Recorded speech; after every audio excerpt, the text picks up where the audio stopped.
साल 1936 में भारत से पुनः अमेरिका जाने से पहले परमहंस योगानंद जी अपने प्रत्येक अमेरिकी शिष्यों को भेंट देने के लिए अनेक स्थानों से कुछ न कुछ उपहार खरीद रहे थे। इसी दौरान कोलकाता के एक बाजार में उन्हें एक चांदी का ग्लास पसंद आया। उन्हें उस ग्लास को देखते ही विचार आया कि यह ग्लास मेरे प्रिय और प्रारंभिक अमेरिकी शिष्यों में से एक मिस्टर ई डिकिंसन को पसंद आएगा, तो उन्होंने उसे खरीद लिया। कई देशों की यात्रा करते हुए अंततः 1936 के अंत में क्रिसमस से पहले श्री योगानंद जी अमेरिका पहुंच गए।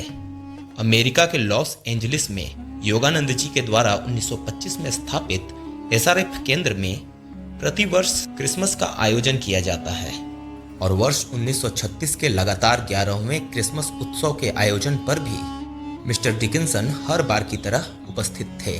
श्री योगानंद जी अपने शिष्यों को उनके लिए लाए गए उपहार एक एक कर भेंट कर रहे थे। मिस्टर डिकिंसन को उन्होंने खास उनके लिए लाया गया उपहार थमाया। डिकिंसन ने गिफ्ट के उस पैकेट को जब खोला तो उस लंबे चांदी के ग्लास को देखकर बोल पड़े। चांदी का गिलास? उस ग्लास को एक टक देखते हुए वो कुछ दूरी पर जाकर ऐसे बैठ गए मानो उन्हें कुछ सुध बुध ही न रही हो। योगानंद जी उनकी ओर देखकर मुस्कुराए और फिर अन्य शिष्यों को उनके लिए लाए गए उपहारों को देने लगे। ईश्वर की प्रार्थना के साथ क्रिसमस की वो रात समाप्त हुई। इसके कुछ दिन के बाद श्री योगानंद जी से बातचीत करते हुए डिकिंसन ने चांदी के ग्लास के लिए उनका धन्यवाद किया और कहा, गुरुदेव, मैं 43 वर्षों से उस ग्लास की प्रतीक्षा करता आ रहा था। ये एक लंबी कहानी है जो मैंने आज तक किसी से नहीं कही। डिकिंसन आगे कहते गए, घटना अमेरिका के नेब्रास्का राज्य में एक छोटे से शहर की है। जब मेरी आयु 5 वर्ष की थी, एक दिन खेल खेल में मेरे बड़े भाई ने मुझे 15 फीट गहरे तालाब में ढकेल दिया। जब मैं पानी में डूबने लगा तभी सारे अंतरिक्ष को प्रकाशमान करता हुआ एक बहुरंगी दीप्तिमान प्रकाश प्रकट हुआ। उस प्रकाश के मध्य में एक पुरुष की आकृति थी जिसकी आंखें अत्यंत शांत और चेहरे पर मनमोहक मुस्कान थी। तभी मेरे बड़े भाई के एक साथी ने तालाब के पास खड़े एक लंबे पतले पेड़ को नीचे झुकाया और मैंने किसी प्रकार अपनी उंगलियों से उस पेड़ को पकड़ लिया। फिर उन दोनों ने मुझे किनारे पर खींच लिया और मेरा प्राथमिक उपचार कराया गया। इस घटना के 12 वर्ष बाद 17 वर्ष की उम्र में मैं अपनी माँ के साथ एक दिन शिकागो गया। यह सितंबर 1893 की बात है। उन दिनों वहाँ विख्यात विश्व धर्म संसद अधिवेशन चल रहा था। माँ और मैं एक मुख्य सड़क पर पैदल चल रहे थे कि पुनः वही दीप्तिमान प्रकाश मेरी आंखों के सामने कौंध गया और वही पुरुष हमसे कुछ ही कदम की दूरी पर आराम से टहलता हुआ दिखाई पड़ा जिसके दर्शन मुझे 12 साल पहले तालाब में डूबते वक्त हुए थे। वह पुरुष एक विशाल सभागृह के अंदर घुसकर अदृश्य हो गया। मैं चीख पड़ा, माँ, यह वही आदमी था जो मेरे डूबते समय प्रकट हुआ था। माँ और मैं उस सभागृह के अंदर पहुंचे और देखा कि वह पुरुष व्याख्यान मंच पर बैठा हुआ है। थोड़ी देर बाद हम दोनों को पता चला कि वह पुरुष भारत के स्वामी विवेकानंद थे। स्वामी विवेकानंद ने आत्मा को झंझोड़ देने वाला व्याख्यान दिया।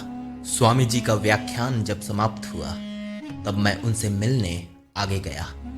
स्वामी जी ने मुझे मुस्कुराते हुए देखा और कहा, तुम पानी से दूर ही रहा करो। पहले से ही आश्चर्य में पड़ा हुआ मैं यह सुनकर और अधिक अचंभित हुआ, पर मैं इतना छोटा था कि अपनी भावनाओं को स्वामी विवेकानंद के समक्ष व्यक्त कर पाने की अक्ल मुझ में नहीं आई थी। परंतु मन ही मन मैं आशा कर रहा था कि वे मेरे गुरु बन जाएं। उन्होंने मेरे मन की बात पढ़ ली और अपनी सुंदर प्रभावशाली आंखों को मेरी आंखों में डालकर कहा, नहीं, मैं तुम्हारा गुरु नहीं हूं। तुम्हारे गुरु बाद में आएंगे और वो तुम्हें एक चांदी का ग्लास देंगे। थोड़ी देर रुककर उन्होंने मुस्कुराते हुए कहा, अभी तुम जितने आशीर्वादों को ग्रहण कर सकते हो उससे कहीं अधिक आशीर्वाद वे तुम्हारी झोली में डालेंगे। कुछ ही दिनों के बाद मैं अपनी माँ के साथ शिकागो से वापस लौट आया और उसके बाद कभी मुझे महान विवेकानंद के दर्शन नहीं हुए, पर उनके कहे गए शब्द मेरे आत्मा में अमिट रूप से अंकित रहे। वर्षों बीत गए, कोई गुरु नहीं आया। फिर 1925 में एक रात मैंने सच्चे हृदय से गुरु के लिए ईश्वर से प्रार्थना की और दूसरे ही दिन मैं यहाँ लॉस एंजलिस में पहली बार आपके एक व्याख्यान में आया। तभी मुझे ये पता चल गया कि मेरी प्रार्थना ईश्वर ने पूरी कर दी है। आज 11 वर्षों से मैं आपका क्रिया योग का शिष्य रहा हूँ। कभी कभी मैं स्वामी विवेकानंद के द्वारा कहे गए वाक्य, तुम्हारे गुरु तुम्हें एक चांदी का ग्लास देंगे, इसके बारे में सोचता था। फिर लगता था कि उनके शब्द केवल सांकेतिक थे, परंतु क्रिसमस की उस रात जब गुरुदेव आपने वो गिफ्ट का पैकेट मेरे हाथ में दिया, तब जीवन में तीसरी बार वही दीप्तिमान प्रकाश मेरी आंखों के सामने फिर कौंध गया और अगले ही क्षण मैंने अपने गुरु के उस उपहार को देखा जिसे स्वामी विवेकानंद जी ने 43 वर्ष पूर्व देख लिया था, वही चांदी का गिलास।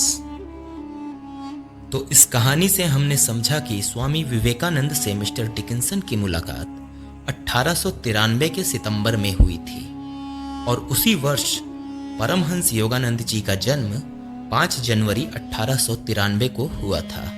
स्पष्ट है कि विवेकानंद जी ने इस बात को जान लिया था कि योगानंद जी पुनः जन्म ले चुके हैं और वे भारत के आध्यात्मिक ज्ञान को सिखाने के लिए अमेरिका आएंगे। एक सिद्ध योगी के लिए भूत, भविष्य और वर्तमान एक समान ही होते हैं, इसीलिए उन्हें त्रिकालदर्शी कहा जाता है। और इसी श्रेणी के एक सिद्ध योगी थे महान स्वामी विवेकानंद जी, जिन्होंने सनातन संस्कृति का डंका विदेशों में जाकर तब बजाया जब वहां के लोगों की यह धारणा होती थी कि भारतीय लोग अति पिछड़े हुए, अनपढ़ और गंवार होते हैं।